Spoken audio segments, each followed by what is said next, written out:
Chers amis, bonsoir. Nous nous retrouvons aujourd'hui pour le 11e rendez-vous avec Rabbi Michael et de nouveaux spectateurs, tant sur YouTube que dans la réunion de Zoom.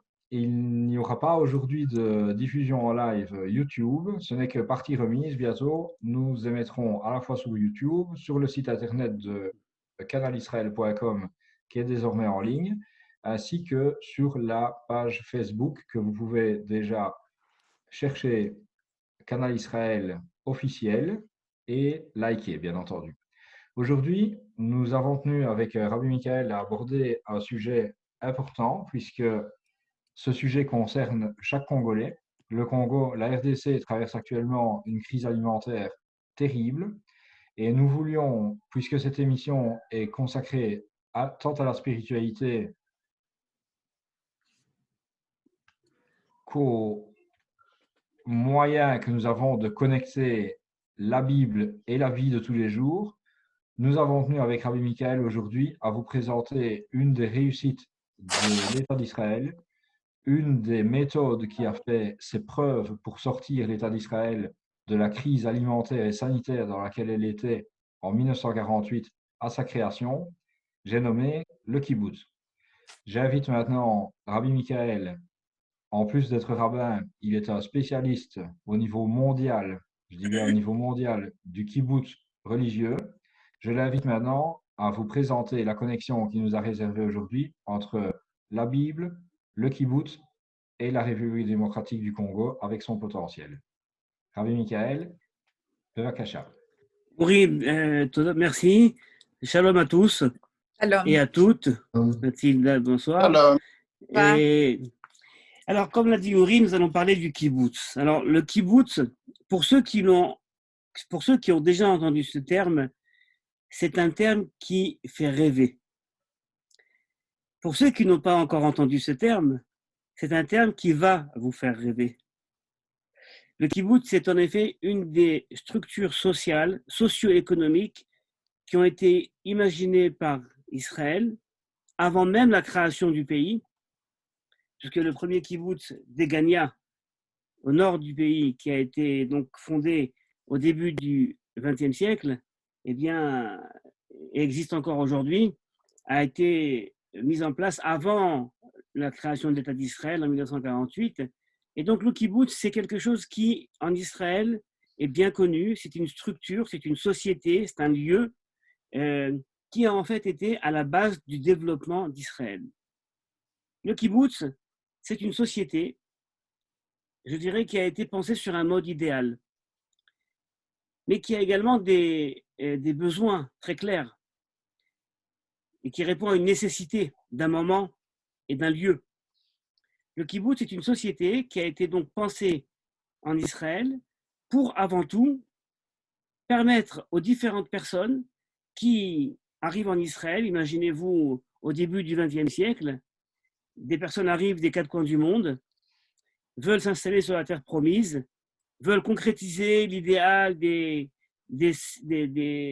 centaines d'années où un jour viendra et on pourra revenir sur cette terre. Et puis en arrivant ici, on se rend compte que la terre est aride, on se rend compte qu'il n'y a pas grand-chose à manger, on se rend compte qu'en dehors des concentrations de population qui sont essentiellement autour des villes de l'époque déjà, eh bien, il est très difficile de survivre. Il faut des ressources, il faut une éducation, il faut une économie. Et tout cela est extrêmement difficile et précaire. Et alors, il y a donc cette idée de créer des petits villages qui permettront de regrouper des familles et de les amener à une situation d'autonomie quasiment dans tous les cadres de la vie. Autonomie économique, autonomie dans le monde de l'éducation et également autonomie spirituelle. Alors, je vais vous décrire sur un mode assez sec le système du kibbutz.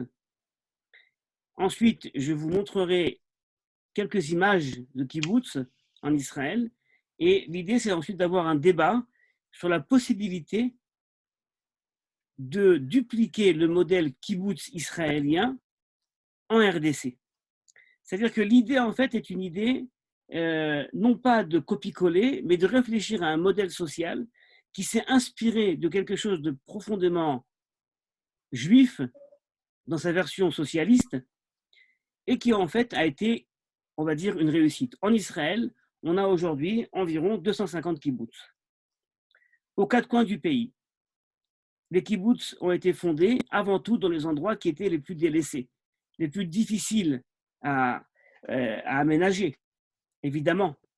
Qui allait oser partir dans des lieux où la malaria était forte, où il était quasiment impossible de supporter les températures très élevées, où il n'y avait pas encore d'habitation. Il fallait donc un idéal assez incroyable, il fallait vouloir.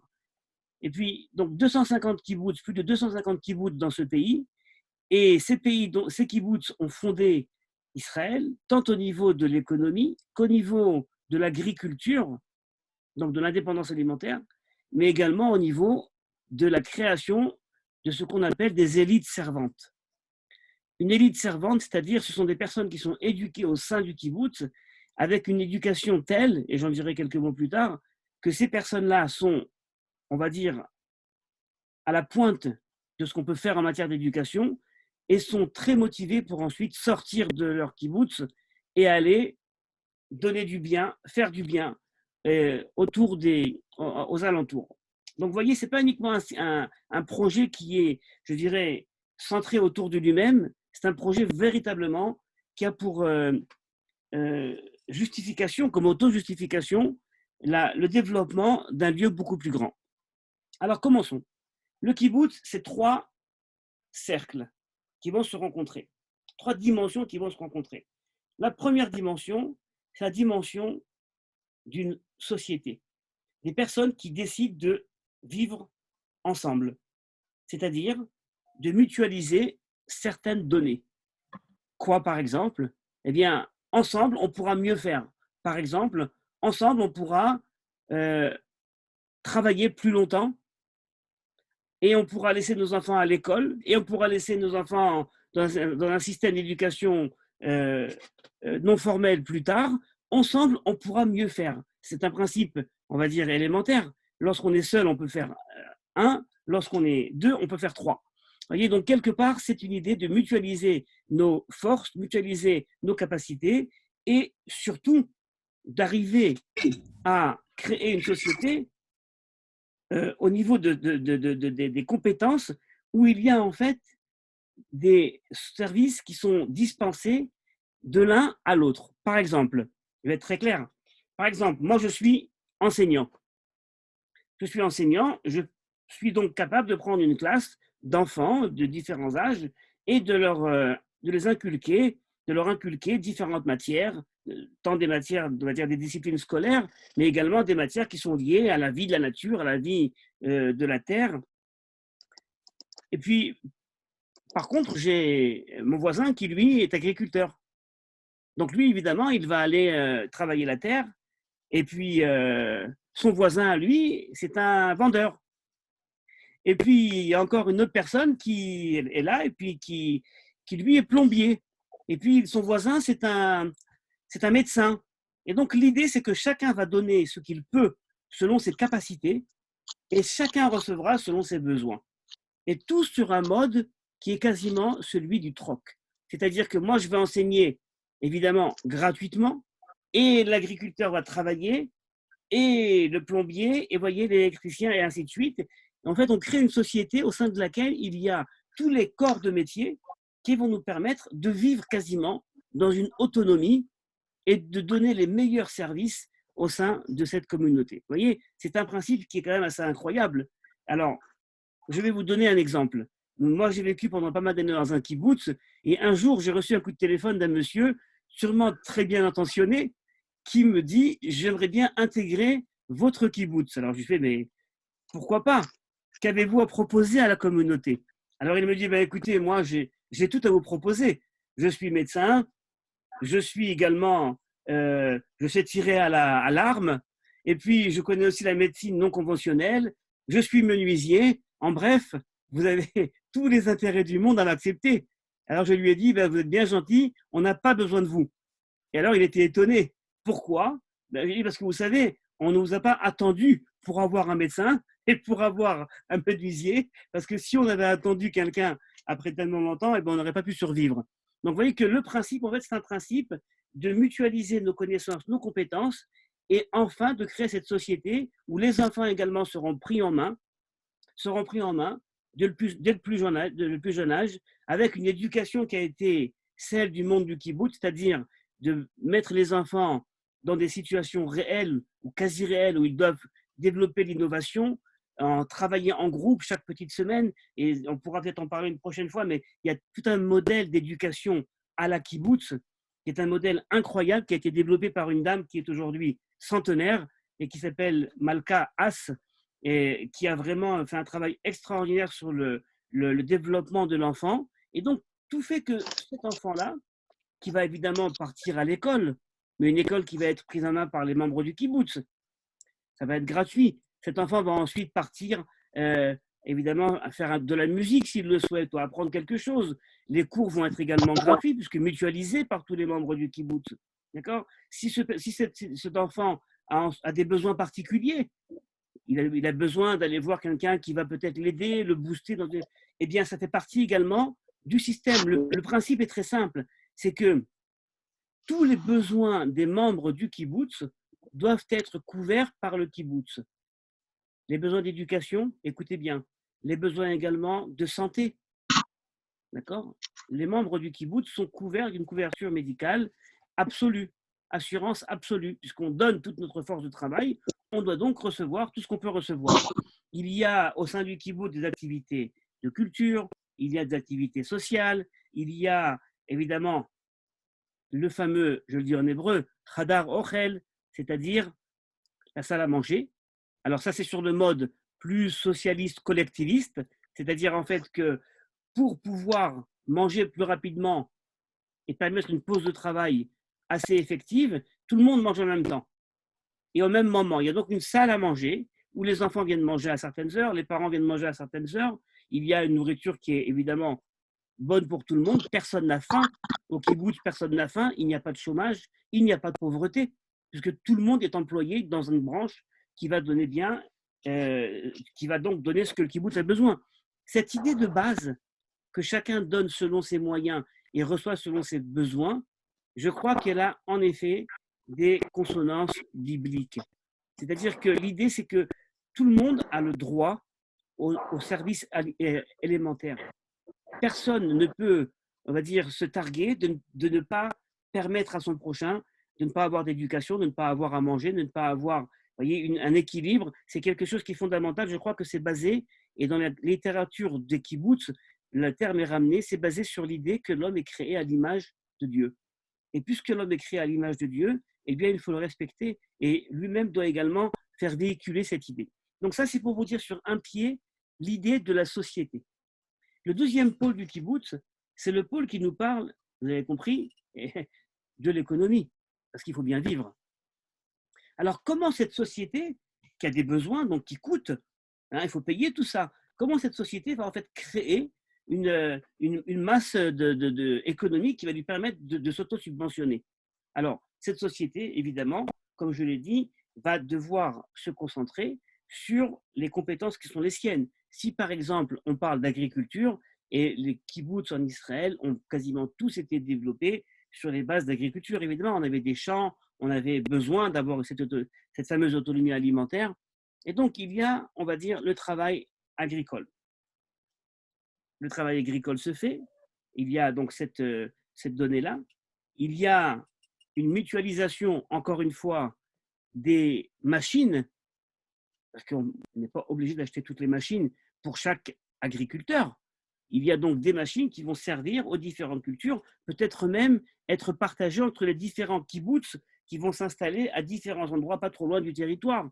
Et de cette façon, on n'a pas besoin d'investir 10 fois dans la même machine. Vous voyez, donc il y a aussi une réflexion sur on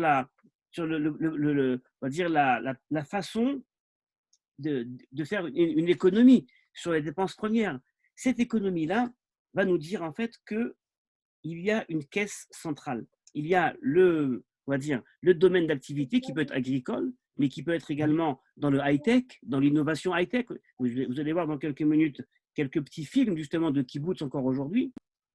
Mais ce qui est important de savoir, c'est que, évidemment, la chaîne de production, eh bien, va permettre aux personnes sur place de vivre. On a les cultures locales, on a également, dans beaucoup de kibbutz, l'étable, donc l'étable qui permet d'avoir du lait. Une partie du lait, certains quotas sont pour le kibbutz, on va faire du fromage, on va manger, et d'autres sont vendus. D'accord. Les légumes sont pour le kibbutz, et puis ensuite les autres sont commercialisés. Donc on a également une branche commerciale au kibbutz qui, eux, sont donc formés à la vente et à donc commercialiser leurs produits en dehors. Il y a de l'import-export, vous voyez. Donc c'est une petite. Le kibbutz, c'est un petit État. C'est un État dans l'État. Voyez, il y a cette idée, et si essentielle, en tout cas dans le kibbutz traditionnel, collectiviste, que tous les revenus qui rentrent au kibbutz, eh bien, arrivent dans la caisse commune. C'est-à-dire que je travaille au kibbutz ou en dehors du kibbutz, l'argent que je vais gagner rentre dans la caisse commune. Et ensuite, il y a une redistribution sur une base quasi égalitaire. Par exemple, notre travail peut valoir des sommes différentes. Par exemple, on peut imaginer que le travail du jardinier est moins rémunéré dans un monde, on va dire, capitaliste que le travail d'un directeur d'entreprise. Eh bien, dans le monde du kibbutz, les deux salaires soit rentrent de l'extérieur, soit sont évalués à l'intérieur, mais en tout cas, sont les deux mis dans une caisse commune. Et ensuite, il y a une redistribution sur la base des besoins, mais les besoins sont quasiment les mêmes. La seule différence, c'est que si par exemple j'ai 5 enfants et le jardinier en a 10, eh bien, il va avoir besoin de plus de shampoing, donc de plus d'argent pour acheter du savon. Vous voyez, c'est des détails. Et ce que je veux dire, en fait, c'est que cette idée donc, de vouloir se suffire, non pas du minimum, mais de vivre une vie digne de ce nom, eh bien, il faut vouloir justement la vivre, cette vie. Tout le monde n'est pas d'accord de la vivre. Certains vont dire, en fait, on a toujours peut-être quelque chose à perdre. Mais au fond, dans ce que je perçois du kibbutz, en tout cas dans ces premières années, c'est qu'il y avait vraiment cette idée qu'ensemble, on sera plus fort, on pourra évidemment aller beaucoup plus loin. Alors, il y a évidemment dans le kibbutz traditionnel un parc de voitures. Ce n'est pas la peine d'acheter des voitures. D'accord. On a un parc de voitures. Et puis chacun prend la voiture quand on en a besoin. On a le garage du kibbutz. Vous voyez, vous imaginez, toutes les petites institutions qui existent dans un monde normal, eh bien, sont installées là-bas au sein du kibbutz. Alors, on a parlé de la société et j'ai parlé également de l'économie, qui peut être diversifiée en fonction des compétences. Et puis, vous allez me dire, mais quel rapport entre la société et l'économie? Qu'est-ce qui fait que des personnes vont vouloir vivre ensemble et travailler ensemble? Alors, évidemment, il y a des personnes qui ont un besoin, on va dire, vital. C'est vital de trouver un camarade avec qui on peut travailler, avec qui on peut échanger des denrées immédiates pour survivre. Et c'est quelque chose qui est essentiel de comprendre. C'est comme ça que les kibbutzim ont gagné le terrain et ont gagné la guerre d'Israël. Mais il y a encore un élément. L'élément qui est l'élément, en fait, je dirais, qui fait le lien entre ces deux données, c'est en fait le ciment, je vais l'appeler le ciment idéologique. Alors, en Israël, le ciment idéologique, eh bien, c'était évidemment lié à une certaine conception du judaïsme et du sionisme. Des personnes qui ont dit, on vient habiter en terre d'Israël, et en fait, cette action-là est une action, on va dire, de renaissance du peuple juif sur sa terre. C'est le sionisme, ce mouvement de renaissance du peuple juif sur sa terre. Eh bien, c'est ce qui va nous lier, nous, et c'est ce qui va faire qu'on veut ensemble, même si on ne pense pas toujours pareil, on veut ensemble, eh bien, créer cette nouvelle société. Le kibbutz, c'est une nouvelle société. C'est comme ça qu'elle a été appelée. Ou alors, dans un autre surnom, c'était Hatzibur Hametoukan, c'est-à-dire une société idéale. Ce ciment idéologique, certaines fois, il est religieux. Des fois, il est moins religieux, il est plus socialiste. D'accord, une idéologie socialiste. Mais ce qui est sûr, c'est qu'un kibbutz a besoin d'un ciment. Il a besoin d'un ciment idéologique. Il a besoin, on va dire, de partager certaines convictions. Et ces convictions-là diffèrent de kibbutz à kibbutz. Et je vais vous dire plus que ça, de pays en pays, évidemment. Aujourd'hui, le modèle kibbutz existe en Israël, bien sûr, encore aujourd'hui. Mais il existe encore quelques kibbutz loin des radars en France, certains essais aux États-Unis, mais c'est tout. Et c'est une des énigmes, une énigme de ce siècle. Comment le modèle kibbutz n'a pas été adopté par d'autres pays qui auraient pu facilement, on va dire, l'adapter parce qu'il y a besoin d'une adaptation culturelle. Vous imaginez bien qu'il faut adapter culturellement ce que j'appelle le ciment idéologique, ce qui va lier des personnes en RDC autour d'un projet commun où il y a une société et des compétences qui sont mutualisées et des domaines d'activité économique également qui sont développés ensemble, c'est évidemment ce ciment idéologique. Quel est-il? Et ça, c'est quelqu'un qui vit en RDC, qui évidemment pourra aider à la mise en place de cette idée-là. Ça, c'était en fait, vous voyez, pour vous décrire sur un pied, d'accord, cette société qui, pour certains penseurs du judaïsme contemporain, représentait l'essence du judaïsme. C'est-à-dire, vous voulez prendre sur un pied, qu'est-ce que veut dire être juif? Eh bien, ça voulait dire être créé à l'image de Dieu, faire attention à son prochain, lui permettre son éducation, lui permettre une décence à tous les niveaux de la vie, et surtout, ne pas vivre que pour soi, mais vivre également pour les autres. Une dimension donc de don, parce qu'il y a bien évidemment, dans une telle société, une dimension qui est celle du don. Quelqu'un qui fermerait sa porte après avoir fait ses 8 heures, vous voyez, bon, quelque part, ça n'irait pas. Quelqu'un qui verrait l'enfant de son voisin faire une bêtise et qui ne penserait pas que, puisqu'on vit ensemble, je suis également responsable de son éducation, d'accord? Ça n'irait pas, sans pour autant rentrer dans la vie de l'autre. Bien que dans certains kibbutz, il faut savoir, il y a cette dimension, évidemment, où on rentre les uns dans la vie de l'autre. C'est une société fermée. Mais quelque part, vous voyez, cette responsabilité collective qui me paraît être essentielle également dans la pensée des sages d'Israël, cette responsabilité collective a créé ce kibbutz. Et je crois aujourd'hui que c'est justement une des plus belles inventions d'Israël qui peut être partagée également en dehors d'Israël. Avant d'ouvrir notre séance à des questions, parce que je suis persuadé que vous avez beaucoup de questions, je vais vous montrer quelques minutes de 2 petits films qui ont été faits sur des kibbutz en Israël aujourd'hui. Un qui va vous montrer un kibbutz plus ancien, plus traditionnel, et un autre qui va vous montrer comment un kibbutz traditionnel, dans le cadre de l'Israël moderne, a eu des difficultés à continuer à travailler l'agriculture et donc s'est tourné vers des innovations high-tech ou encore d'autres choses. Et là, vous allez voir que le kibbutz, justement, prépare ses membres, le terrain, à être toujours en éveil. Vous voyez, comme dans le monde du business, ça ne va plus, ce domaine-là ne va plus, eh bien, il faut savoir se retourner, on va donc aller sur un autre domaine, vous voyez, et toujours être capable de faire le lien entre ces différents domaines. Je vous partage donc mon écran. Et c'est parti pour, je vais une seconde, voilà, vous remettre le son. Et c'est parti pour une première, dites-moi si vous entendez bien, hein, pour une première vidéo sur le kibbutz. C'est parti.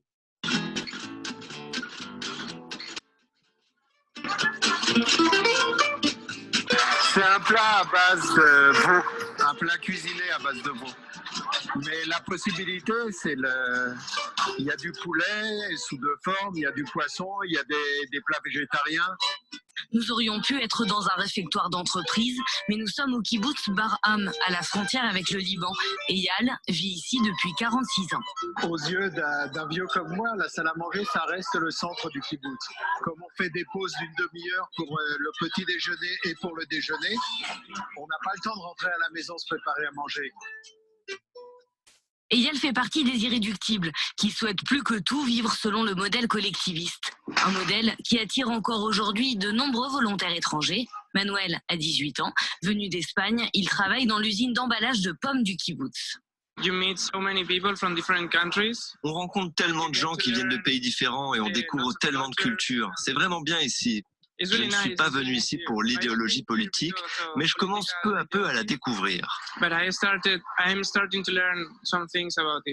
Une idéologie qui régit le quotidien du kibbutz. Ici, on lave son linge sale en famille, au propre comme au figuré. Là,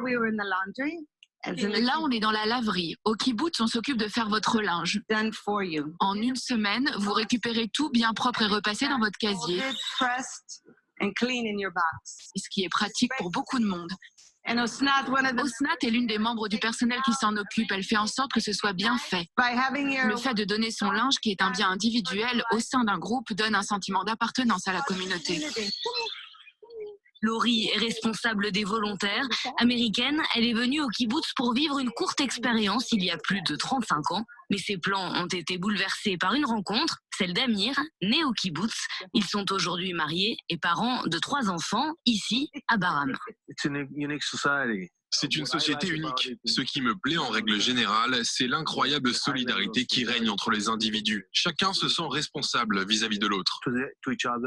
Une solidarité que mettent en application ces jeunes volontaires. Sud-africains, sud-coréens, américains. Ils travaillent le matin dans les champs et profitent de leur après-midi, une sorte de camp de vacances. Nous allons à la piscine et moi j'aime bien lire, donc on se détend tous ensemble. Le soir, on peut jouer au tennis, aller se promener. Il y a plein de choses à faire ici.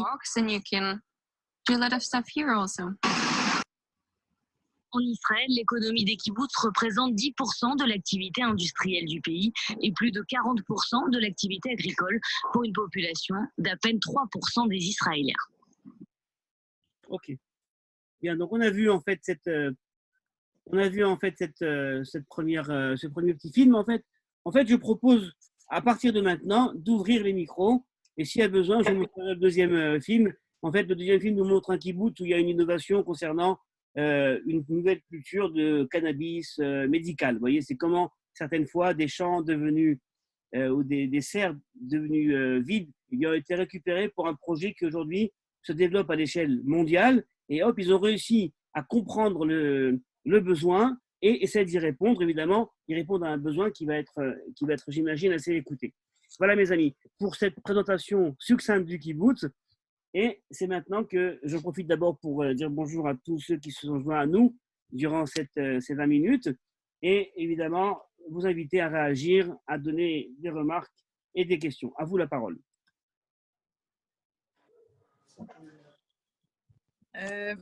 Bonjour Rav Michael, bonjour à tout le monde. Bonsoir.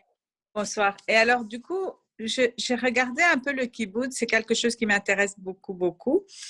Mais quand je compare un peu à la vie, pas à la vie israélienne, mais à la vie du monde entier, à la vie chrétienne, c'est quand même une facilité et on dirait le Vatican, on dirait les couvents. Eux, ils ont pris cette facilité malheureusement pour eux. Tandis qu'en Israël, on donne cette facilité pour tout le monde. C'est des familles entières qui se développent et qui se retrouvent là. Parce que quand je regarde un peu la logistique qu'ils ont, l'organisation qu'ils ont dans le kibbutz, mais c'est formidable. C'est vrai que c'est ça rend tout le monde au même niveau et ça valorise tout le monde. Et du coup, je compare un peu avec les couvents des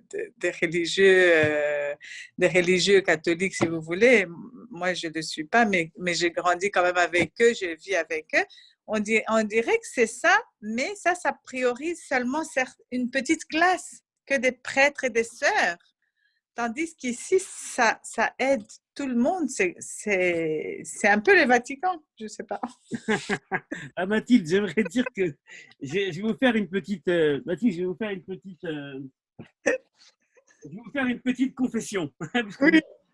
Excusez-moi de faire la comparaison parce que quand j'ai vu ça, c'est vraiment…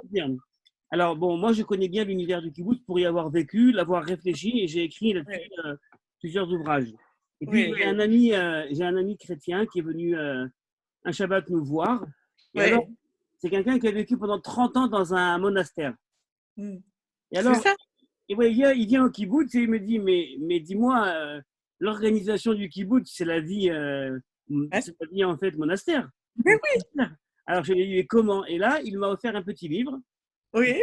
La vie et règles de Saint Benoît, parce que il est bénédictin. Oui. Et donc, on ne dit pas bénédictin, le terme m'échappe. Bref, en tout cas, donc la vie et règles de Saint Benoît, et c'est la façon dont Saint Benoît a justement mis en place la vie des membres du du couvent est par exemple l'idée qu'il n'y a pas de propriété privée, puisqu'au kibbutz, en effet, il n'y a pas de propriété privée dans le sens où les maisons appartiennent à tous. Oui. Elles appartiennent à tous. Bon, ça ne veut pas dire que mon vélo ne m'appartient pas, que mon réfrigérateur ne m'appartient pas. Et dans les couvents aussi, Rav Michael. Dans les couvents aussi, ils sont là à vie, au fait. Voilà. Maintenant, au kibbutz, à vie, travail. Voilà. Maintenant, il faut dire qu'au kibbutz, il faut le dire, ce n'est pas austère comme au couvent. C'est-à-dire qu'il y a vraiment une vie, comme vous l'avez dit, il y a une vie de famille, des enfants. Voilà. On met les enfants en avant, il y a l'éducation, les enfants travaillent. Voilà. Et je trouve que ça lui donne une valeur ajoutée parce que la vie au monastère, moi, j'ai aussi des amis à Lubumbashi où j'ai fréquenté à l'époque, quand j'étais enfant, des monastères. Mais c'est ça, hein? C'est vraiment ça, la vie de plus ou moins, mais ce n'est pas des familles. Tandis que c'est plus agréable en famille, c'est des familles entières qui se développent. J'ai vu un monsieur, une dame qui a retrouvé l'âme sœur de sa vie là-bas et puis il n'est plus rentré. Enfin, je trouve ça encore mieux, quoi. C'est une force. Voilà. J'approuve. Oui, Rabbi Michael, bonsoir. Bonsoir Bernard. Bonsoir, bonsoir frères et sœurs, je vous salue. Bonsoir, merci. Bonsoir, bonsoir, bonsoir honorable. Rabbi Michael, je suis très intéressé par pratiquement ce chapitre de Kibbutz, parce que fait référence dans notre pays, en RDC, il y a eu un moment que le président Laurent Désiré Kabila avait initié normalement la cantine populaire. Tout à fait. La cantine populaire ou même l'exemple, par exemple, des jardiniers et des directeurs pouvaient s'approvisionner au niveau des cantines populaires dans chaque commune. Et les marchandises de la farine, tout ce qu'il y a comme besoins alimentaires primaires, étaient accessibles à tout le monde, même ceux qui avaient un pouvoir d'achat le plus faible. Alors, est-ce la politique, parce que c'était le genre aussi des kibbutz, comme je peux le dire, est-ce la politique qui a été mal gérée parce qu'aujourd'hui, ce réseau de cantines populaires n'a plus évolué et ça ne marche plus.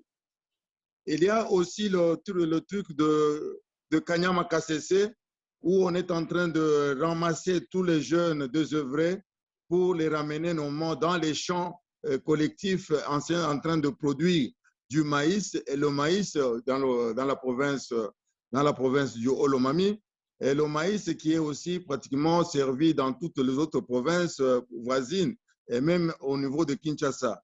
Est-ce que cette politique est comparable au kibbutz? Et si elle n'est pas bien menée, est-ce que c'est la faute de gestionnaire ou bien c'est la faute du politique? Voilà du moins ma préoccupation. Comment est-ce que nous pouvons plutôt nous rapprocher de kibbutz qui est pratiqué en Israël comparativement à ces initiatives qui ont été lancées par le défunt président Laurent Désiré Kabila? Alors Bernard, merci pour votre question. Ne connaissant pas aussi bien que d'autres ici la RDC, je ne pourrais pas répondre sur les raisons qui ont amené à la fin de la cantine populaire. Mais par contre, je vais réagir par rapport aux besoins alimentaires primaires. Oui, la cantine populaire, évidemment, c'est quelque chose qui relève de la responsabilité de l'État. C'est-à-dire qui est certaines fois mise en place par des organisations, par des ONG, mais quelque part, s'il y a décision de nourrir la population, c'est une décision gouvernementale. Alors, donc je ne pourrais pas savoir pourquoi, en fait, en RDC, ça s'est passé ou ça ne s'est pas passé, pourquoi ça s'est arrêté, je ne connais pas les raisons et je ne peux pas me prononcer. Mais par contre, ce que je peux vous dire, c'est que la cantine populaire par rapport à la salle à manger du kibbutz, eh bien, elle a quand même une différence. C'est que pour pouvoir rentrer à la salle à manger du kibbutz, eh bien, il faut faire partie de cette société et vouloir jouer le jeu. C'est-à-dire, je ne veux pas aller manger gratuitement si je ne travaille pas. Il y a quand même cet effort à donner. Chacun doit donner sa part de travail. Vous voyez, chacun doit donner. Maintenant, même plus que cela. On va travailler 8 heures, 9 heures par jour. Mais supposez qu'il y a un besoin d'aller planter, par exemple, des carottes. Et vous savez que les carottes, on les plante, non pas en journée, mais en soirée, pendant la nuit. pendant la nuit. Donc, supposez que tout le monde a fini de travailler à 4 heures de l'après-midi, il faut bien aller travailler également en soirée, eh bien, on y va. Parce que c'est notre vie qui est là en jeu, c'est notre futur, c'est notre économie. Vous voyez, donc, c'est vrai qu'on partage et qu'il y a cette idée de socialisme, mais quelque part, c'est aussi basé sur une idée extrêmement hautement capitaliste. Ensemble, on va faire mieux. Donc, la cantine populaire, elle est ouverte à ceux qui vont travailler. Maintenant, pour les enfants, on ne va pas envoyer les enfants dans les champs travailler. Non, les enfants vont être éduqués. Et l'éducation doit être la meilleure. Parce que les futurs leaders du kibbutz et de l'État, d'accord, sortent de ces endroits-là. Et donc, ils doivent être avant tout éduqués. Mais dans cette éducation, il y a également la conscience du travail. Et donc, les enfants vont avoir 2-3 mois entiers pendant l'année, ou certains moments pendant l'année, après le travail, après l'école, où ils vont aller également, non pas uniquement aider, ils vont également apprendre le métier. On ne va pas uniquement donner des tâches, vous voyez, des petites tâches de travail. Non, on va les former. Et ensuite, quand ils vont repartir à l'école, eh bien, ce qu'ils vont apprendre, ce n'est pas uniquement des matières qui sont déconnectées. Non, ils ont été dans une vigne, ils ont travaillé la vigne, ils ont travaillé l'olivier, ils vont repartir à l'école et une des dimensions, ça va être l'éducation agricole, où ils vont apprendre évidemment, et cette étude va être parlante pour eux, parce qu'ils ont été sur le terrain, ils connaissent le terrain. Et vous voyez comment d'un coup, l'éducation, eh bien, on va dire, correspond absolument à ce qui se passe dans la vie d'une personne, dans la vie d'un enfant. Donc oui pour l'éducation, oui pour le travail, mais avant tout, éducation nécessaire. D'accord ? Éducation nécessaire, il faut aller jusqu'au baccalauréat, pour parler en termes francophones. D'accord ? Ensuite, il faut envoyer les enfants au kibbutz, par exemple israélien. Tous les enfants ont le droit d'aller à l'université et c'est le kibbutz qui paye l'université. C'est le kibbutz qui paye l'université pendant les 3 premières années, au moins le temps de la licence. Ensuite, il peut revenir travailler au kibbutz s'il a besoin de mettre en place ses compétences. Il veut continuer en plus en maîtrise. C'est le kibbutz qui paye, vous imaginez ? C'est-à-dire qu'il y a vraiment une prise en charge totale qui permet une réussite, qui permet une intégration. Dire que ça convient à tout le monde, je ne vais pas non plus exagérer. Avec tout le romantisme que je mets maintenant dans ma description du kibbutz, vous pouvez l'imaginer, mais je ne peux pas non plus, évidemment que ça ne convient pas toujours à tout le monde. Mais sachez que les personnes et les sociétés qui ont besoin d'une autonomie alimentaire et d'assurer, à côté de cette autonomie alimentaire, une éducation à leurs enfants et un cadre social qui soit décent, parce qu'il y a également ensuite une éducation des uns envers les autres. Dans les kibbutzim en Israël, il y a des kibbutz religieux, des kibbutz non religieux. Les kibbutz religieux, il y a la synagogue qui est un pilier central. Ça peut être l'église, ça peut être le lieu spirituel, vous voyez, où on mange ensemble, on travaille ensemble, on prie ensemble. Vous voyez, ça, c'est quelque chose de très, très fort. Parce que ce qui se passe dans la prière en commun, évidemment, on va ensuite rayonner sur le travail en commun. Et le travail en commun va rayonner sur la prière en commun. Vous voyez, il y a une interdépendance des différents facteurs, société, économie et spiritualité. Vraiment. Merci beaucoup. Merci, Michael.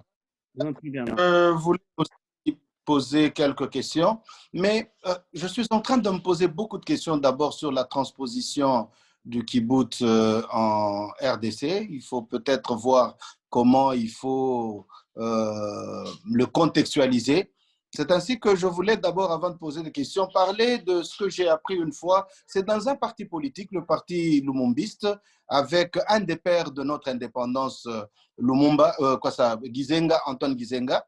Une fois, je suis allé à son chevet, il avait des soucis de santé, il avait déjà plus de 80 ans, et il m'a expliqué comment il a organisé les villageois à travers son parti. Il a appelé ça le commensol.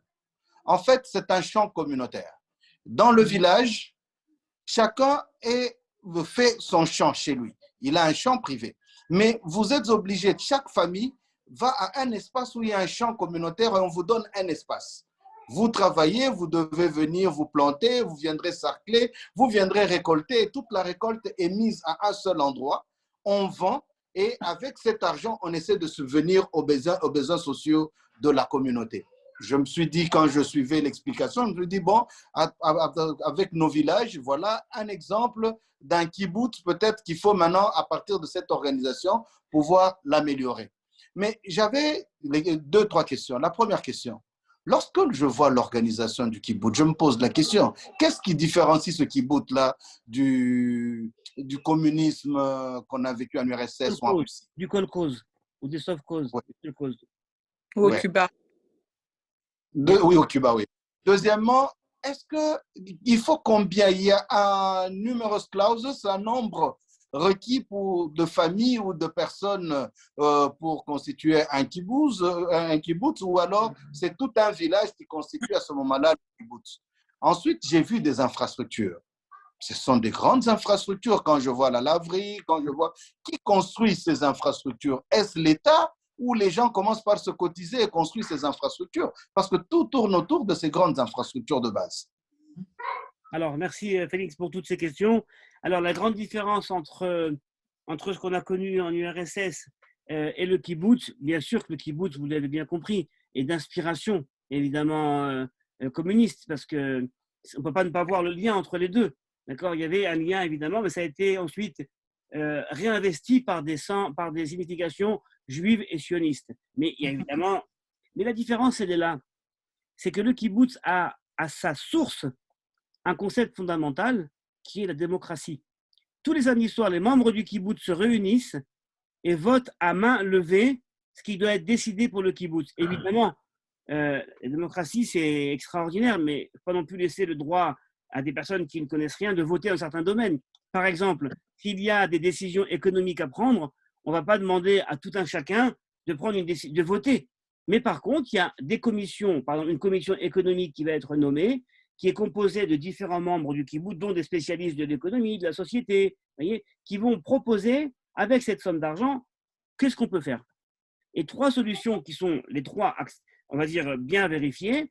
On amène ça à la commission des membres, et ensuite, donc, les membres votent. Donc, il y a en fait cette idée de destin partagé, destin commun.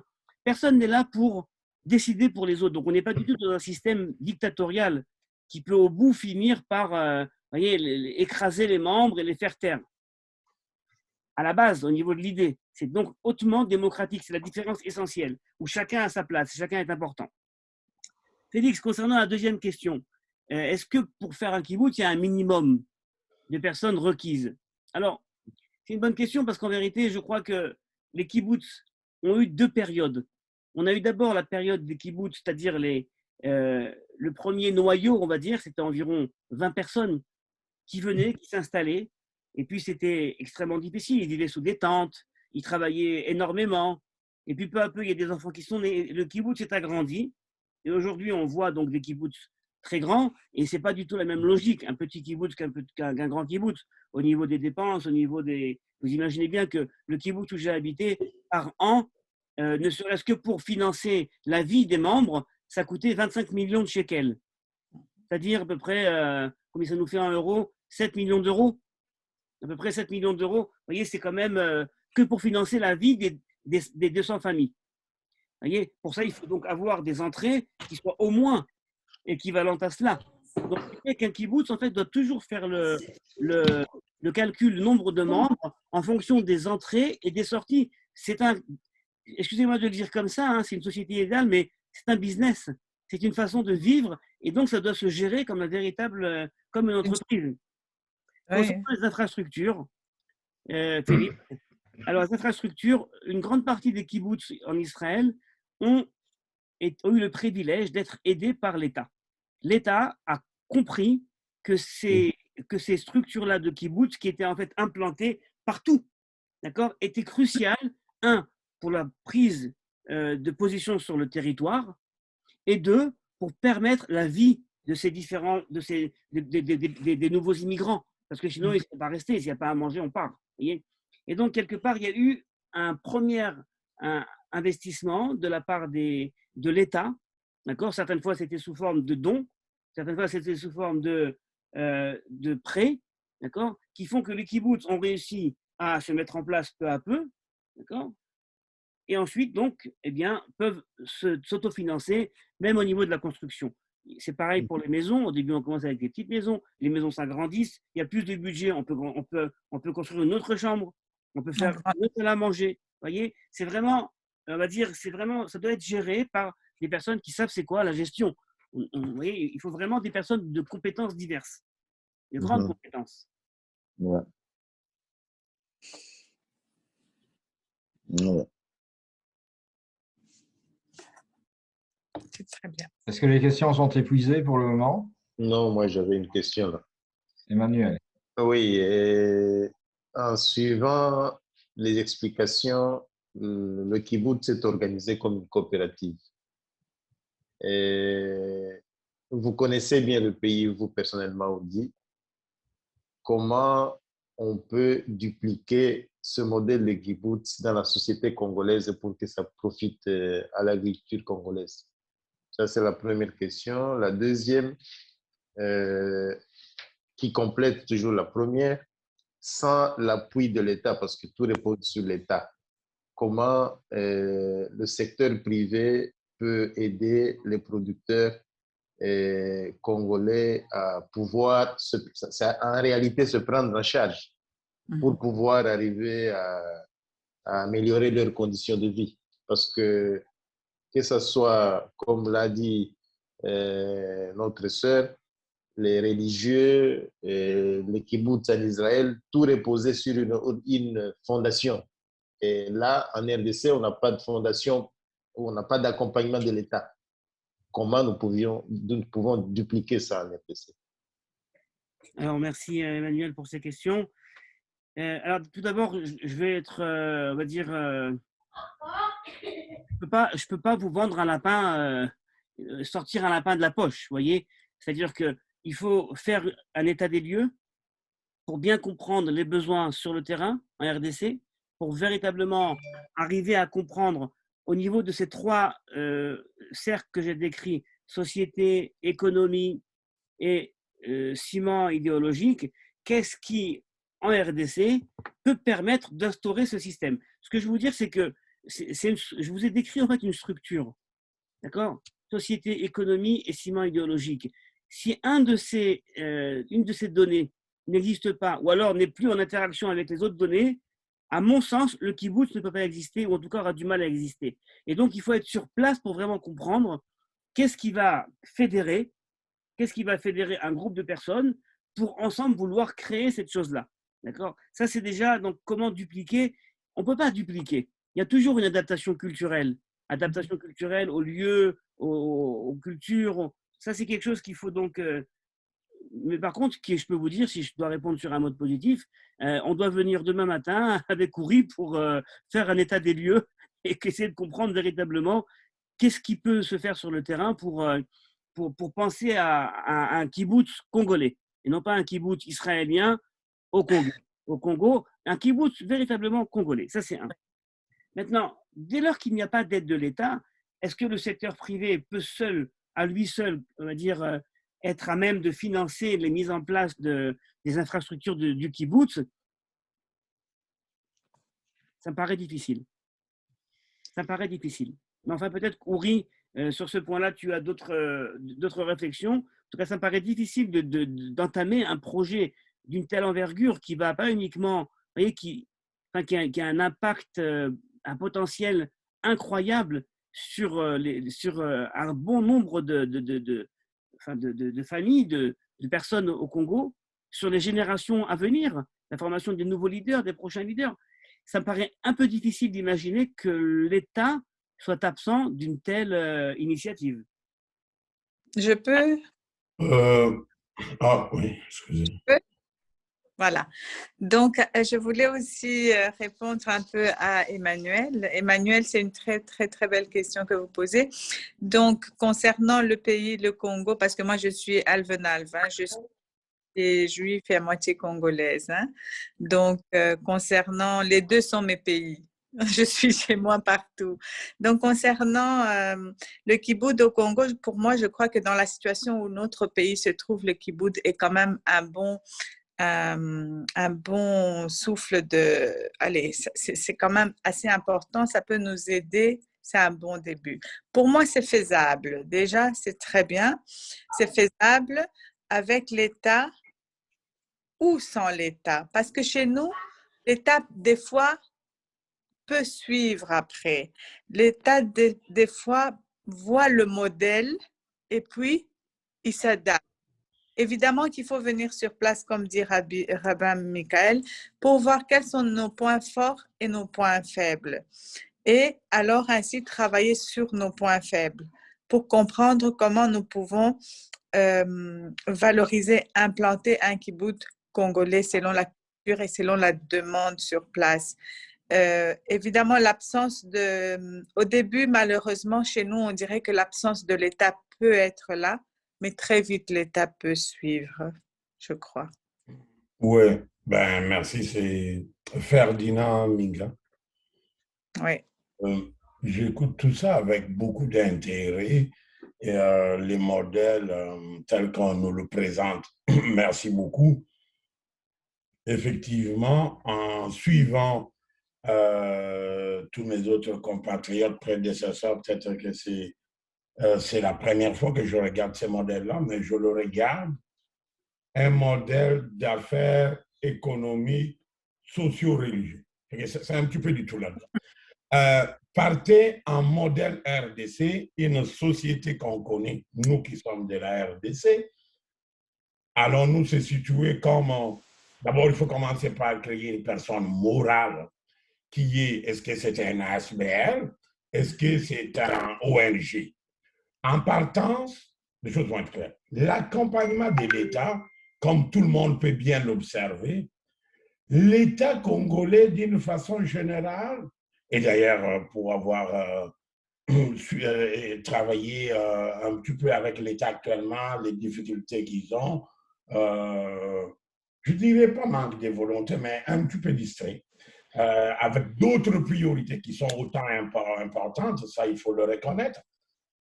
L'État va vous accompagner à travers des exonérations.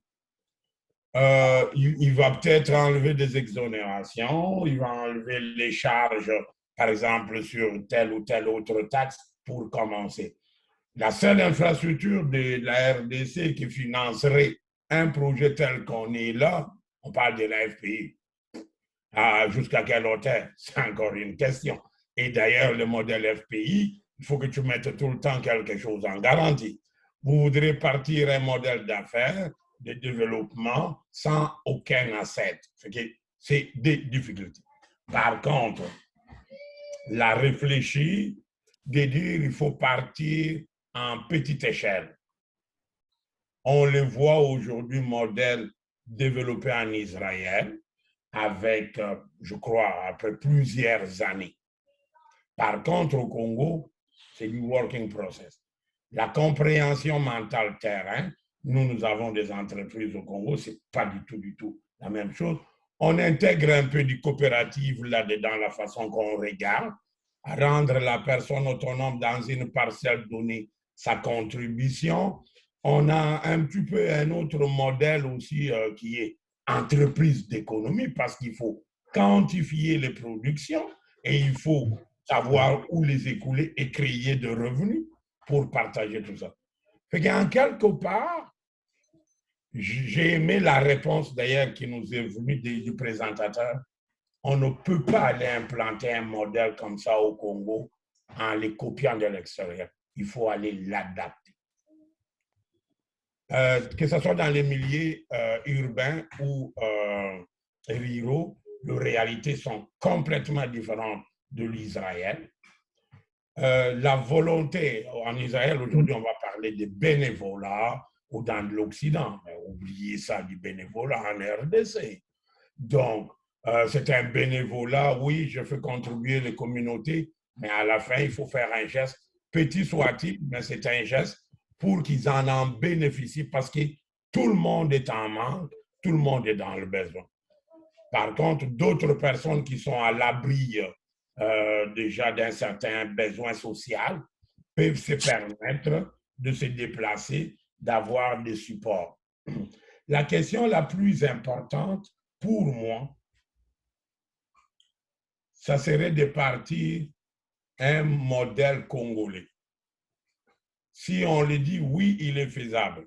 Et là, c'est de définir le paramétrage, rural ou urbain. Parce que c'est deux milieux complètement différents. Et on parle au Congo des infrastructures. Ben, dès que vous produisez, même à 600 km d'un grand centre de consommation, il n'y a pas de route, ben, tu perds toute la production en forêt, comme on est ici dans un secteur agricole. Et en partant de cela, en même temps, vous dites, OK, on fait quoi? Les produits maraîchers, on reste dans les céréaliers. La chaîne de froid qui ne sera pas respectée, la traçabilité, la conservation. Fait que quand vous tombez dans des produits comme riz, maïs, sans rentrer trop dans le détail, vous les conserverez mieux que des semées de tomates dans un coin qui va servir la consommation un peu locale, tant mieux. Mais quand vous voudrez les commercialiser, vous n'avez pas de chaîne de froid, vous n'avez pas de garantie d'évacuation. Tout ça, c'est un paquet de problèmes. Donc, mais j'apprécie très, très bien ces modèles-là que moi j'appelle hybride coopérative, entreprise de développement, mais il faut le définir dans les droits congolais des affaires. Est-ce que c'est un ASBL, c'est un ONG? Kanyamaga CC, il y a un compatriote qui a parlé de ça. Non, ce n'est pas un ONG, ça. Aujourd'hui, on le voit encore. On prend des jeunes désœuvrés. C'est une main-d'œuvre moins chère, tout simplement. Il faut concevoir ça comme ça. Mais ça ne marcherait pas trop fort. Ça serait peut-être un débat qu'on pourra en parler un peu plus, ce que Laurent Désiré Kabila a apporté à l'époque. Mais c'est un service essentiel. Kanyamaga CC va servir du côté Katanga un petit peu le Kasaï oriental. Descend au Kasaï, descend au Bandundu, le problème n'est pas résolu. Donc, c'est un autre modèle. Il y a des modèles qui suivent des Kanyamaga CC, mais qui nécessitent beaucoup d'investissement du gouvernement. Merci Ferdinand. Ferdinand, uniquement pour permettre à d'autres personnes également peut-être qui veulent prendre la parole, je vous remercie pour vos propos. Évidemment, il y a des, comme on l'a dit, il y a des adaptations, vous l'avez bien compris, on ne parle pas de dupliquer, on parle vraiment de création sur un mode local. Tout à fait d'accord avec vous. Quelqu'un encore veut prendre la parole, a une remarque à faire? Viviane? Oui, Merci oui, beaucoup. oui. Bon, moi, je dirais que, comme on a dit, que ce n'est pas un problème de dupliquer, mais d'adapter. Moi, je pense qu'il y a une possibilité quand on voit les obligations, par exemple, pour ceux qui sont dans les mines. Il y a un cahier des charges qu'on leur impose par rapport dans les régions ou les villages qui vont exploiter, puisqu'on impose, par exemple, que quand la mine peut obliger qu'on puisse déplacer tout un village, donc vous seriez obligé de reconstruire le village dans un autre endroit que l'État va déterminer et autres. Et en ce moment-là, il y a des obligations qu'on demande aux sociétés minières, notamment, de construire les écoles, de construire les hôpitaux. Il y a tout un tas de trucs, des obligations qu'on leur impose. Mais moi, je pense que si à ce moment-là, l'État peut avoir une étude de faisabilité par rapport au modèle de Kibbutz et travailler avec les miniers qui s'installent dans ces zones-là, on commencerait cette histoire de Kibbutz dans ces zones minières qui pourraient par la suite s'adapter au fur et à mesure pour aller dans les zones semi-urbaines et dans les zones urbaines. Donc, personnellement, je me dis que oui, il y a cette possibilité, on peut le faire avec ou sans l'État, mais de profiter par rapport à ce que l'État met comme loi dans certains domaines d'exploitation qui permettraient de faire les premières kibbutz et après de faire évoluer les choses par rapport à une communauté, par exemple dans un centre périurbain, puisque par exemple à Kinshasa, quand on prend ceux qui habitent du côté de Maluku, de choses pareilles, il y a une possibilité de les fédérer pour adapter un modèle de vie par rapport à ce qui se passe en Israël. Personnellement, je me dis qu'il n'y a rien n'est impossible, on peut le faire. Merci Liliane. Les premiers kibbutz étaient généralement spécialisés dans un domaine. On avait un kibbutz qui était spécialisé dans les carottes, un autre dans les tomates. Et c'est uniquement ensuite qu'ils sont arrivés à se diversifier dans leur donc un kibbutz organisé autour de mines. Et ben pourquoi pas, c'est encore une fois quelque chose qu'il faut analyser. On est à 1h06 d'émission et de discours. Et Ouri, tu penses que tu veux dire le mot de la fin? Avons-nous épuisé les questions pour la première partie? Oui. Eh bien, nous vous remercions de la participation, nous vous remercions de la passion que vous avez fait preuve lors de cette première émission qui était consacrée au kibbutz. Nous espérons que nous aurons d'autres discussions. N'hésitez pas à nous transmettre les suggestions que vous avez. Liliane, ta suggestion était excellente. On n'avait pas pensé à utiliser justement cette disposition légale qui oblige les mines à restituer un certain pourcentage de leur chiffre d'affaires dans des projets sociaux. Et Emmanuel, dans un certain sens, ça répond à la deuxième question que vous aviez posée, si le privé pouvait intervenir dans le financement d'un kibbutz. Liliane, un détail supplémentaire peut-être? Non. Bon, c'est question c'est toute une étude, hein, parce qu'il faut revoir le code minier, qu'est-ce qu'il donne comme obligation et tout, quand on fait les études de faisabilité et par rapport aux villages qui sont dans la zone. Et tout, la loi a bien déterminé ce qu'il faille faire, mais maintenant, c'est question de savoir comment vraiment implanter cela et faire profiter de la population locale, puisque généralement, bon, bien sûr, c'est le gouvernement central qui met la main et tout. Et de fois, comme il n'y a pas de suivi, les sociétés minières ne font toujours pas ce qui leur est demandé par rapport au code. Donc, voilà, c'est une question de suivi, en fait, et du sérieux dans ceux qui sont dans nos gouvernants, en fait. Puisque les lois sont là, ils encadrent, ils mettent des bonnes initiatives dans ces lois-là, mais la mise en pratique, c'est ce qui est les suivis, c'est ce qui pose problème. C'est ça, c'est bien ça. Ferdinand, je voulais juste apporter une réponse à ta question. Tu parlais de manière succincte, mais tu demandais si c'était une ONG, une ASBL. Attention, il faut bien se rendre compte que dans le cadre du kibbutz, on est dans un système c'est une société, c'est une SARL. C'est une SARL dont les propriétaires sont les membres du kibbutz. C'est ce que Rabbi Michael expliquait en disant que même quand il y a du travail en dehors des heures ou même quand on doit s'occuper de quelque chose qui dépasse son cadre de compétences et aller donner la main à la pâte, on va dire, ben c'est simplement augmenter son capital, c'est augmenter la valeur de son entreprise. Donc ça, il faut que ce soit clair dès le départ. Ce n'est pas une ONG qui va venir aider, donner de l'argent gratuitement. On va vraiment, avec ce projet de kibbutz, donner l'opportunité à une société de se développer autour, comme l'a dit Rami Michael, d'un ciment idéologique qui nous reste encore à trouver pour le Congo parce qu'on ne sait pas très bien sur quoi on va se baser, mais ça fera l'objet d'une étude. Ensuite, le domaine sociétal et le domaine économique. Maintenant, voilà, donc j'ai répondu à Ferdinand. J'avais également une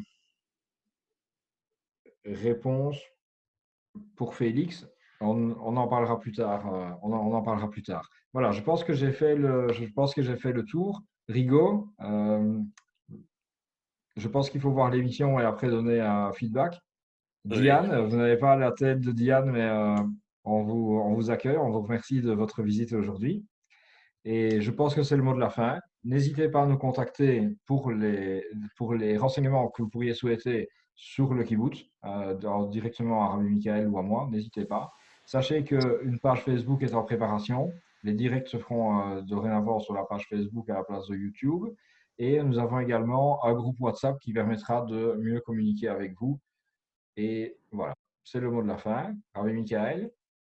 J'aimerais vous dire qu'hier, on a fêté le 15 Av, qui est dans la tradition d'Israël identifié à la fête de l'amour moderne, le 15 du mois de Av. Et c'est fêté en Israël sous différents modes. Il y a monsieur qui amène une fleur à madame, il y a certaines fois beaucoup de romantisme qui est greffé sur cette fête.